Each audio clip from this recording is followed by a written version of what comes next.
Assalamualaikum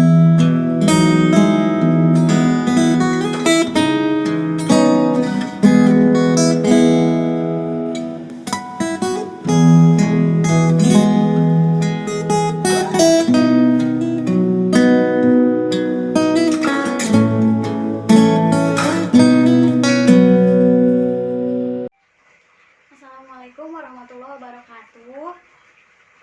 Alhamdulillahirrabbilalamin. Wabihi nasta'inu ala umuri dunya waddin. Wassalatu wassalamu ala asrofil anbiya'i wal mursalin. Amma ba'du. Rabbi sholli sodri wa yassir li amri wahlul 'uqdatam min lisani yafqahu qawli.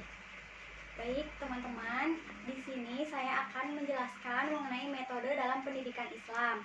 Nah, jadi metode ini merupakan suatu tata cara atau langkah praktis yang digunakan guru untuk dapat memudahkan menyampaikan materi kepada peserta didik. Nah, metode ini di sini terbagi menjadi dua. Yang pertama itu adalah metode konvensional dan yang kedua ini adalah metode Qur'ani. Yang saya akan bahas di sini yaitu metode Qur'ani. Jadi, metode Qur'ani ini adalah yang bersumber dari Al-Qur'an dan As-Sunnah.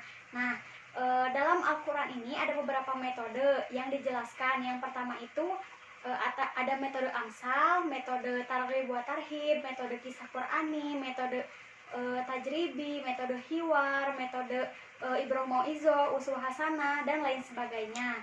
Nah, untuk lebih mengetahui lebih dalam lagi, saya akan membacakan Quran Surat An-Nahl ayat 125 yang akan menjelaskan tentang metode. Mari kita baca bersama-sama.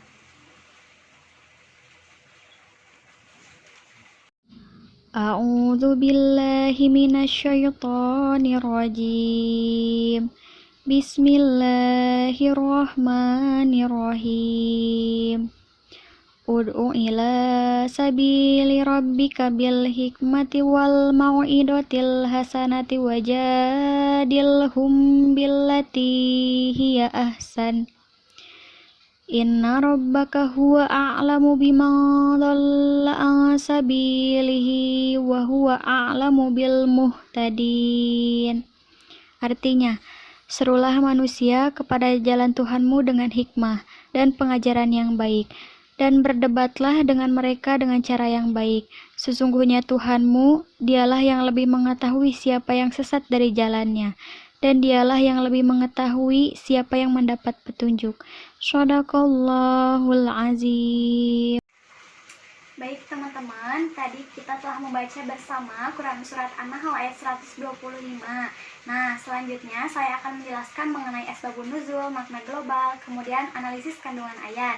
Nah, asbabun nuzul dari Quran Surat An-Nahl ayat 125 ini, para mufassir menjelaskan, para ulama juga sepakat bahwa asbabun nuzul dari surat ini yaitu ketika Hamzah gugur dalam perang Uhud, kemudian dalam keadaan tercincang, dan pada saat itu Nabi Muhammad SAW melihat jenazahnya.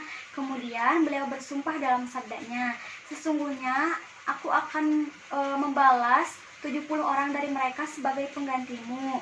Nah, mungkin itu asbabun nuzulnya. Nah, kita lanjut ke makna global. Dalam surat ini Allah tuh memerintahkan kepada Nabi Muhammad SAW untuk mengajak kepada agama Allah dan syariatnya, atau dengan kata lain menyampaikan pengajaran atau berdakwah itu dengan cara yang lemah lembut, tidak keras, tidak mengajak ke permusuhan, tidak melakukan perdebatan. Lakukanlah cara yang baik-baik. Nah, begitupun untuk umat muslim selanjutnya, maka hendaklah tiru cara yang dilakukan oleh Nabi Muhammad SAW. Kemudian analisis kandungan ayat. Nah, di dalam ayat ini saya menemukan bahwa ketika kita berdakwah harus disesuaikan dengan siapa kita melakukan pengajaran, dengan kondisi seperti apa, dengan situasi seperti apa. Maka tidak bisa kita melakukan pengajaran itu dengan satu cara, tetapi harus dengan berbagai cara, melihat situasi, kondisi, dan orang yang kita hadapi. Misalkan seperti ini, ketika kita melakukan pengajaran kepada kaum masyarakat atau kaum yang masih awam, hendaklah kita menggunakan nasihat yang baik supaya mereka lebih dapat mengerti dan mudah paham. Nah, apabila kita berdakwah atau melakukan suatu pengajaran kepada orang yang berilmu, hendaklah kita menggunakan alasan-alasan atau argumentasi yang rasional. Beda lagi kalau misalkan kita menghadapi seseorang yang keras kepala, kita harus tetap sabar, tidak boleh emosi dan tidak boleh melakukan perdebatan. Nah, untuk selanjutnya, di sini saya akan menjelaskan pendapat para mufasir dari Quran Surat An-Nahl ini, dan kemudian akan memaparkan berbagai contoh dari metode-metode Qur'ani ini. Simak baik-baik ya. Baik, selanjutnya kita lanjutkan ke pematerian tentang pendapat para mufasir. Nah, di sini saya akan menjelaskan ketiga pendapat mufasir. Yang pertama ini tafsir Al-Quran Kementerian Agama, kemudian tafsir Jalalain, dan yang ketiga tafsir Ibnu Katsir.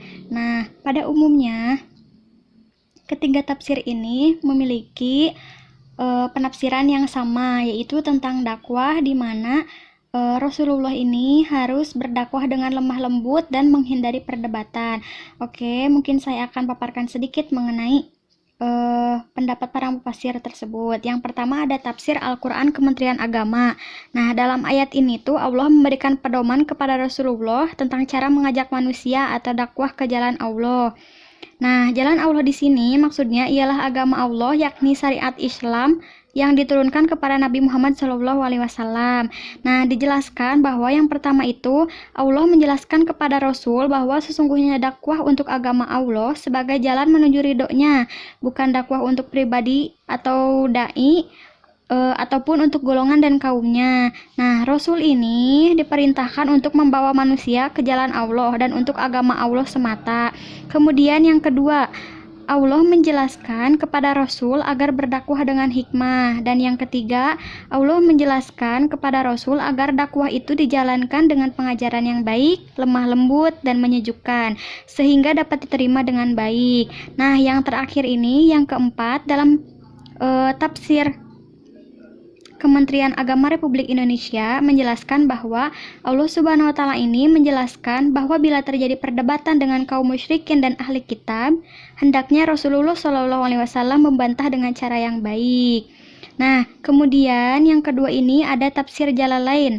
Penjelasannya, ud'u, serulah manusia, hai Muhammad, ila sabili rabbik, kepada jalan Robmu, yakni agamanya, bil hikmah, dengan hikmah, dengan Al-Quran, wal mau'idotil hasanah, dan pelajaran yang baik.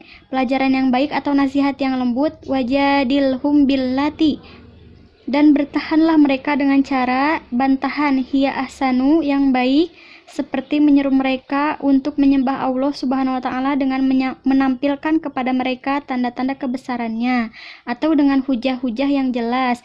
Inna rabbaka huwa a'lamu, sesungguhnya Rabbmu dialah yang lebih mengetahui atau maha mengetahui.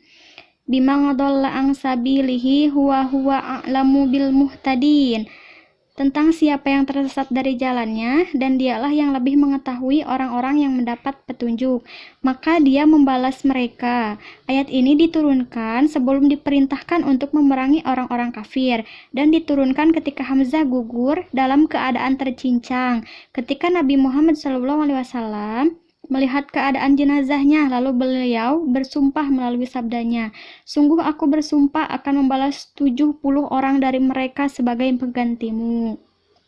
Nah, yang ketiga ini penjelasan dari tafsir Ibnu Katsir, di mana Allah ini menyuruh Rasulnya berseru kepada manusia, mengajak mereka ke jalan Allah dengan hikmah, kebijaksanaan, dan nasihat serta anjuran yang baik.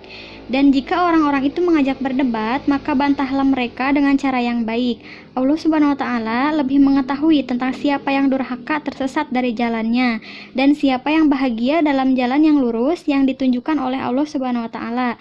Maka janganlah menjadi kecil hatimu, hai Muhammad, bila ada orang-orang yang tidak mau mengikutimu dan tetap berada dalam jalan yang sesat.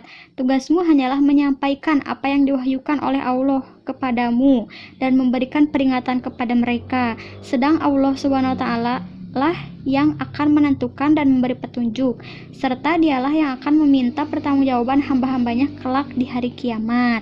Nah, mungkin segitu saja penjelasan dari pendapat para mufasir. Selanjutnya akan disebutkan tentang macam-macam dari contoh metode Qur'ani. Bismillahirrahmanirrahim.